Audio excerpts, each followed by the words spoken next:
ഓം ഗണപതയേ നമഃ. ഓം രാമചന്ദ്രായ നമഃ. പ്രിയപ്പെട്ടവരെ, നമ്മളിന്ന് പരിശോധിക്കുന്നത് വാൽമീകി രാമായണം അയോധ്യാകാന്ഡത്തിലെ 86-ാം സർഗമാണ്. കഴിഞ്ഞ സർഗത്തിൽ ഭരതൻ നിഷാദാധിപതിയുടെ അടുത്ത് എത്തിയതായിട്ട് നമ്മൾ മനസ്സിലാക്കി. പല കാര്യങ്ങളും സംസാരിച്ച കൂട്ടത്തിൽ മഹാത്മാവായ ലക്ഷ്മണൻ്റെ സ്വഭാവത്തെപ്പറ്റി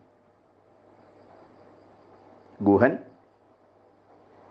ഭരതനോട് പറയുന്നതോടുകൂടിയാണ് സർഗം ആരംഭിക്കുന്നത്. ഉത്തമ ഗുണവാനായ ജ്യേഷ്ഠൻ്റെ രക്ഷയ്ക്ക് എപ്പോഴും ഉണർന്നിരുന്ന് അമ്പും വില്ലും ധരിക്കുന്നവനായ ലക്ഷ്മണനോട് ഞാൻ പറഞ്ഞു, വത്സ, അങ്ങയ്ക്കായി ഉണ്ടാക്കിയ സുഖശയ്യ ഇവിടെയുണ്ട്. ഇതിലെ അല്പസമയം ശയിച്ചാലും ഞങ്ങളുടെ കൂട്ടത്തിലുള്ള എല്ലാ പേരും ശ്രീരാമചന്ദ്രൻ്റെ സംരക്ഷണത്തിനായിട്ട് ഉറങ്ങാതെ കാത്തിരിക്കാം. ഞങ്ങൾക്ക് അത്തരം ക്ലേശങ്ങൾ പരിചയമുള്ളതാണ്. ഈ ഭൂമിയിലെ രാമനേക്കാൾ പ്രിയപ്പെട്ടതായി എനിക്ക് ആരും തന്നെയില്ല. അതുകൊണ്ട് അങ്ങ് ആശങ്കപ്പെടേണ്ടതില്ല. അങ്ങയുടെ മുന്നിൽ ഞാൻ അസത്യം പറയുകയില്ല. ഈ ലോകത്തിലെ മഹത്തായ യശസ്സും വൻതോതിൽ ധർമ്മരക്ഷണവും ശ്രീരാമചന്ദ്രൻ്റെ പ്രസാദത്താൽ ഉണ്ടാകുന്നതാണ് എന്ന് ഞാൻ വിശ്വസിക്കുന്നു. അങ്ങനെയുള്ള ഞാൻ സീതയോടുകൂടി ശയിക്കുന്ന പ്രിയ സുഹൃത്തായ രാമനെ വില്ലേന്തിക്കൊണ്ട് എൻ്റെ ബന്ധുക്കൾ എല്ലാവരോടും കൂടി രക്ഷിച്ചു കൊള്ളാം. ഈ വനത്തിൽ എപ്പോഴും സഞ്ചരിക്കുന്ന എനിക്ക് ഇവിടുത്തെ എല്ലാവിധ സാഹചര്യങ്ങളും അറിയാം. ഈ വനത്തിൽ എനിക്ക് അറിയാൻ പാടില്ലാത്തതായി യാതൊന്നും തന്നെയില്ല. ചതുരംഗ സേനയെയും ഞങ്ങൾ തോൽപ്പിക്കും. ഇത് കേട്ടപ്പോൾ ലക്ഷ്മണൻ പറഞ്ഞു,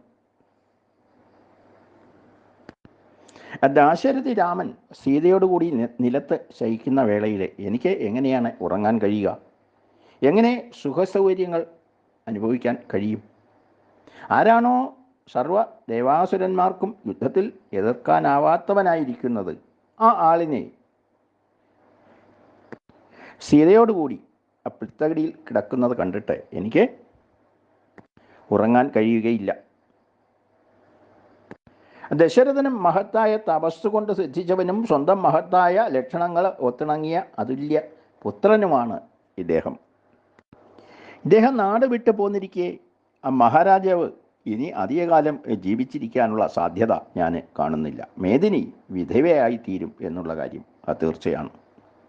ഉറക്കെ കരഞ്ഞുകൊണ്ട് ശബ്ദം നഷ്ടപ്പെട്ട സ്ത്രീകളോടുകൂടി ഒച്ചയനക്കമില്ലാത്ത അവസ്ഥയിലാണ് ഇപ്പോൾ കൊട്ടാരം എന്നാണ് ഞാൻ കരുതുന്നത്. മഹാരാജാവും കൗസല്യയും എൻ്റെ അമ്മയും അപ്രകാരം എല്ലാവരും തന്നെ ഈ രാത്രി അതിജീവിക്കുകയില്ല എന്ന തോന്നൽ എന്നെ അലട്ടുന്നുണ്ട്. എൻ്റെ അമ്മ ശത്രുഘ്നനെ കരുതി വല്ല വിധത്തിലും ജീവിക്കുന്നുണ്ടാവാം. വീരമാതാവായ കൗസല്യയാകട്ടെ ദുഃഖം പൊറുക്കാനാവാതെ മരിച്ചു പോകും. എല്ലാം തകർന്ന് രാമനെ രാജ്യാഭിഷിക്തനാക്കണം എന്നുള്ള ആഗ്രഹം സാധിക്കാനാവാതെ എൻ്റെ അച്ഛൻ കാലം ചെയ്യും. ആ സമയത്ത് പിതാവിനെ അന്ത്യകർമ്മങ്ങളോടെ സംസ്കാരം നിർവഹിക്കുന്നവർ ചെയ്യേണ്ടത് ചെയ്തവർക്കുള്ള ചാരിതാർത്ഥത നേടും.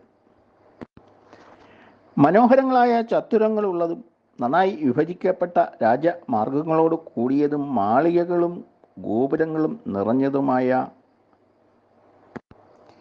രത്നങ്ങളാൽ അലങ്കൃതമായതും ആന, തേർ, കുതിരകൾ എന്നിവ നിറഞ്ഞതും വാദ്യഘോഷങ്ങൾ മുഴങ്ങിക്കൊണ്ടിരിക്കുന്നതും എല്ലാ മംഗലദ്രവ്യങ്ങളും നിറഞ്ഞ് മികവുറ്റതും സന്തുഷ്ടരും ആരോഗ്യവാന്മാരുമായ ജനങ്ങൾ തിങ്ങിയതും ആരാമങ്ങളും ഉദ്യാനങ്ങളും നിറഞ്ഞതും ജനക്കൂട്ടം ആഘോഷിക്കുന്ന ഉത്സവങ്ങളോട് കൂടിയതുമായ പിതൃരാജധാനിയിൽ ഭാഗ്യവാന്മാർ ആയവർ വിഹരിക്കുന്നുണ്ടാകാം. പറഞ്ഞ വാക്കിനെ മാറ്റം ഉണ്ടാക്കാത്ത ശ്രീരാമചന്ദ്രൻ പ്രതിജ്ഞ നിറവേറ്റിയതിന് ശേഷം ഞങ്ങളും സന്തുഷ്ടരായിട്ട് ആ രാജധാനിയിലേക്ക് എത്തിച്ചേരും എന്ന് പ്രതീക്ഷിക്കുന്നു. പിറ്റേന്ന് പ്രഭാതം തെളിഞ്ഞപ്പോൾ രണ്ടുപേരും ഈ ഭാഗീരഥി തീരത്ത് വെച്ച് മുടി ജടകെട്ടിച്ചുകൊണ്ട്